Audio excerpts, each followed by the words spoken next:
আবু বকর সিদ্দিক রাদিয়াল্লাহু তাআলা আনহু, ওনার একটা কর্মচারী ছিল বসুইরা কামলা। ওনার একটা কর্মচারী ছিল, এটা ছিল কৃতদাস কেনা গোলাম। খুব খেয়াল করেন, আমি শেষের দিকে চলে যাচ্ছি, আশার আজান হয়ে যাবে, মনোযোগের সাথে লাস্টের কথাটা হলেন। আবু বকর সিদ্দিক, কি সিদ্দিক? ওনার একটা কেনা গোলাম ছিল। গোলাম আগে কৃতদাস, মানুষ বেচা কিনা হইতো। তো ওনার কর্মচারী একদিন ওনারে কইতাছে, হুজুর আপনি তো আমার মালিক, আচ্ছা আপনার ঘরে যখন কাম থাকে, কাম করলাম, মনে করেন আপনার ঘরে কোনো কাম নেই, আমার বিশ্রামের সময়, আমি যদি মানুষের বাড়িতে ওভারটাইম করি, কিছু কাম টাম করি, আর কিছু টেহা পাই, আপনার যদি আস্তে আস্তে জমাইয়া দেই, আপনি আমার ছাইড়া দিবেন নি? তা আবু বকর সিদ্দিক তো দয়ার মানুষ না, কারে তে কেমন নরম হইয়া গেছে, দাদা তুই কয় তাহলে তুমি কিছু একটা কাম করো, টেহা টুহা জমাইয়া এই দিও, তোমার আমি মাফ করে দেব। তো প্রত্যেক দিন না 13 তারিখ 200, 14 তারিখ 150 এমনি জমা হইতে আছে খাতার ভিতরে। একদিন না সেটা আবু বকর সিদ্দিকের ওই কর্মচারী দুগুলা খাজুর দিছে, ভাঙনা খাজুর। কি দিছে? ফাঁকনা খেজুর দিয়া কয়, মালিক আজ যদি আমি টেহাটুয়া পাইছি না, এই খেজুরটি দাম দইরা আজ্জার তারিখে টেহারা লিখালাম। তো দাম ধরছে 150 টাকা, দেখিয়া 13 তারিখ 13, 11, 24 এই 150 টাকা লেখছে, লিখে সেটা। এখন খাজুরটি কি হাতার না আবু বকরের? আহারে কথা কয় রেখে বুঝলাম, খাজুরটি কা? আবু বকর সিদ্দিক। এখন খাজুর খাওয়ান শুরু করছে, বিসমিল্লাহ কইয়া যখন মুহ দিছে, চাবাইছে, একটা খেজুর খাইছে, আরেকটা খেজুর হাতে লইয়া অর্ধেকটা চাবাইয়া নরম করে ঢুক গিলবো, আর অর্ধেকটা আঙ্গুলো আটকা মনে পড়ছে, আরে তে যে খাজুরটি আনলো, তে যে খাজুরটি আনলো, আমি তো কুদুর জিগাইলাম না, তে কি কাম করে আনছে? সুবহানাল্লাহ কইতেন না? না জানার দরকার আছে নিও, তে কি চুরি করে আনছে, না বাটফারি করে আনছে, না কেউ খাজুর সরাই রাখছে, তে হ্যাঁ তে বড় বক্কা দিয়ে ধরে লইয়া আইয়া পড়ছে, কিতা করছে আমি দিছি গেলাম না। তা আবু বকর সিদ্দিকে একটা খেজুর তো খাইয়া লাইছে, আর অর্ধেকটা চাবাইয়া নরম করে রাখছে, ঢুক গিলবো, আর অর্ধেকটা কখনো হাতে। এমনটা বেঁচে গেছে, ইয়া বাবা আমার তো মনও নাই, আমিও খাইয়া লাইলাম, তোমারও জিগাইলাম না, খেজুরও চুকতে। এখন কর্মচারী কইতাছে, কই হুজুর আমি জাহিলিয়াতের জমানায় অন্ধকার যুগে এই যখন কাফের ছিলাম, তখন আমি মানুষের আধ গন্তাম, আধ গন্যা কইতাম কয়টা ফাড়া, কয়টা সিরা, কয়টা সিলাই লাগবো, এরকম কইতাম, ফাড়া সিরা কয়টা, কি বিপদ আপদ আছে এটি কইতাম, কারণ এটি তো হারাম। এই কাম তো আগে যে করতা, তখন আজ রাস্তা দিয়ে আটতে আসি, বেরিয়েতে ডাক দিয়া নিয়া 8 গনাইয়া কিছু খেজুর দিছে। আবু বকর সিদ্দিক আস্তাগফিরুল্লাহ, এই খেজুর তুই আমার কাছে খাওয়াইছ? এটা দিয়ে হাতেরটে হালাই দিছে, মুহ যেটি সাবাইয়া নরম করছে এটা থু দিয়ে হালাই দিছে, কিন্তু আরেকটা তো খাইয়া লাইছে। অহন কিতা করো, একটা তো ফ্যাটের ভিতরে যেটা সাবাইয়া নরম করছিল থু দিয়া ফালাই দিছে, 2 আঙ্গুলের ফাঁকে যেটা ছিল এইটাও ফালাই দিছে, মুষ্টির ভিতরে যা ছিল তাও ফালাই দিছে। এখন যেইটা খাইছে এখন কি করবে? আবু বকরের গাল বেবে টপ টপ করে পানি পড়তেছে। তিনি গলার ভিতরে আঙ্গুল ঢুকাই দিলেন, তিনি বমি করলেন, সামান্য একটু বার হইছে। উনি ডাক দেয়া কয়, পানি আনো, তাড়াতাড়ি পানি আনো। চামড়ার বস্তাত বলে এটারে কয় মশক, মশকে কইরা পানি আনছে। উনি ঢকঢক ঢকঢক ঢকঢক ঢকঢক কইরা পানি খাইছে। পানি খাইয়া ফ্যাটটা বড় হয়ে গেছে গা, আবার আঙ্গুল ঢুকাই দিছে, আবার পানির লগে খেজুর বাড়ইতে আছে। বমি যখন হয়, পানি বের হয়, সাথে খেজুরও বের হয়। আবু বকর সিদ্দিক বমিটা করে চাইয়া থাকে, কোনো খেজুরের কোনা টোনা দেখা যায়নি। বারবার পানি খায় আর বারবার বমি করে। এইরকম করতে করতে চাইয়া থাকে পানির সাথে খেজুরের কোনা বের হয় কিনা।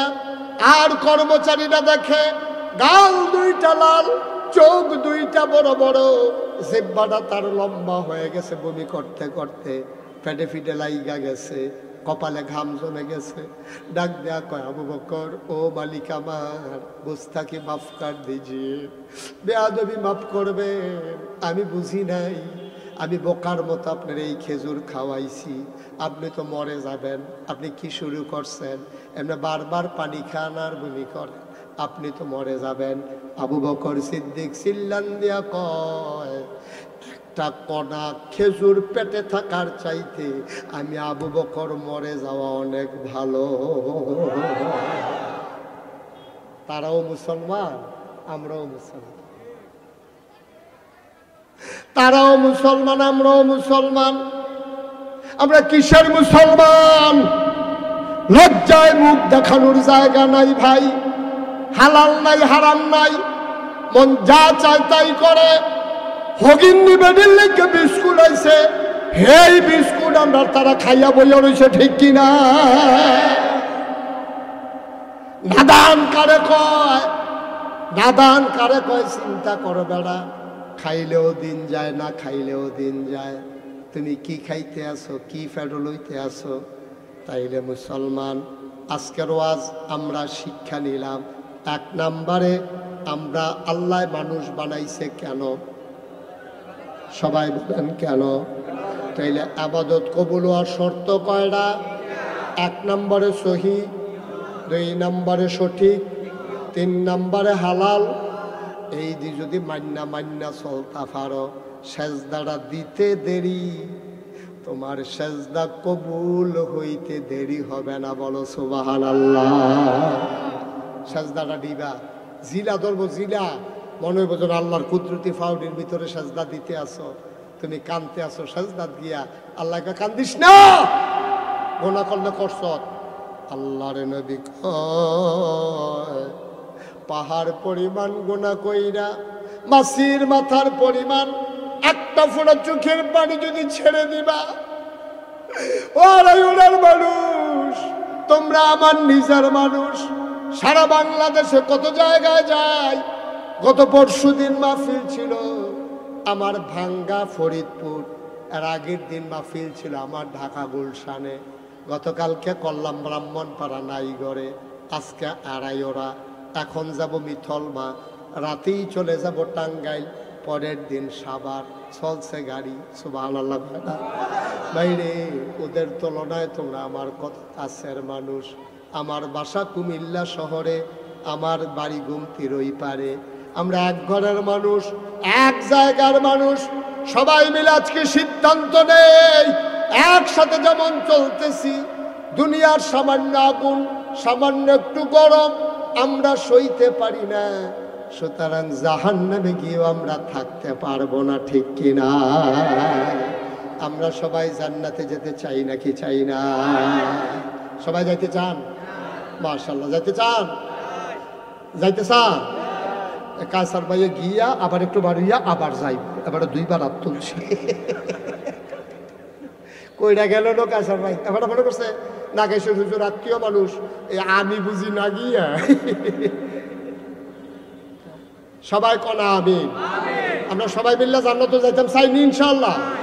আল্লাহর কাছে একটা দরখাস্ত দিয়া রাখব যে আল্লাহ, আমরা এক সমাজে চলুন না মানুষ, একটা লম্বা কুলবালিশ বানাই দিলে জান্নাতের একটা কোনা দিয়ে হগলে ফাতার হইতে রইলাম কেন? হ্যাঁ, হুতুম দিয়ে না কথা, মার হাবা কর না কেন? আল্লাহ যেন কবুল করে, সবাই কনা আমিন। ভবিষ্যতে মাহফিল করলে আমার যারা কলিজার টুকরা যুবকেরা আছো, হয় ঈদগাতে করবা, না হইলে আরো বড় কোনো জায়গাত করবা, না হইলে ওই গুমতি আইলের ভিতরে আমরা যাই কেন কেটে সরমরও হালাই দেব মাহফিল। আল্লাহ যা করে আর হকলমালা, হ্যাঁ, মাহফিল করে গোসল করে বাইতে ইয়া করো, আল্লাহ যা করে। লুঙ্গি টুঙ্গি লয়ে যায় মগলে কি ওর আমার মার হাবা কানা তো। এটা মাহফিলের পরিবেশ হয় নাই, লোকজনের অনেক কষ্ট হয়েছে, তারপরেও যখন কম সময় দেখে সারছে, সামনে যেহেতু আর সামনে নামাজ, তবে একটা উসিলা লইয়া যাইও। আপনারা হগলে গেছেন না, আপনাদের যে ক্ষতি, আপনারা ভাগ্যবান, ভালো একজন মানুষ পাইছেন, আমার অত্যন্ত আদরের, আমার কলজার টুকরা যুবক, এই যে জসিমুদ্দিন চাঁদপুরি, খুব ভালো মানের আলেম, খুব ভালো মান। এটা তো আর আমি কয়েন করতাম, আপনারা তো টের পাইছেন সবার আল্লাহ কেন কেন। আমার দরবারটা অনেকে জানেন না আমার সম্পর্কে, এমনি মুস্তাক ফয়েজি মুহস্ত হয়ে গেছে আর কি। আমার দরবারটা হইল 18 একর জায়গার উপরে। সবার আল্লাহ কেন কেন? কয় একর?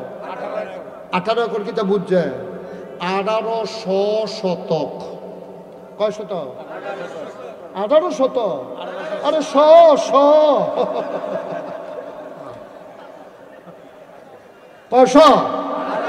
1800 শতক জায়গার উপরে আমার দরবার, 10টা প্রতিষ্ঠান। কয়টা? এবার যে বঞ্জা ভাই ইয়াসিন ভাই এবারে গেছিল আমার দরবারও, এবারে গেছে না, শওকত ভাইয়ের লোকে গেছে গেছে গেছে ইয়াসিন ভাই গেছিল, আমার মনে আছে, শওকত ভাইয়ের লোকে উনিও গেছে। 18 একর জায়গার উপর আমার 10টা প্রতিষ্ঠান। কয়টা? একটা খানকা আছে জিকির আজকারের জন্য, একটা দাখিল মাদ্রাসা, একটা নুরানি মাদ্রাসা, একটা হাফিজিয়া মাদ্রাসা, একটা দাতব্য চিকিৎসালয়, একটা গণপাঠাগার, গবেষণাগার, ছাত্রাবাস, এতিমখানা, মসজিদ। মারহাবা কইতেন না?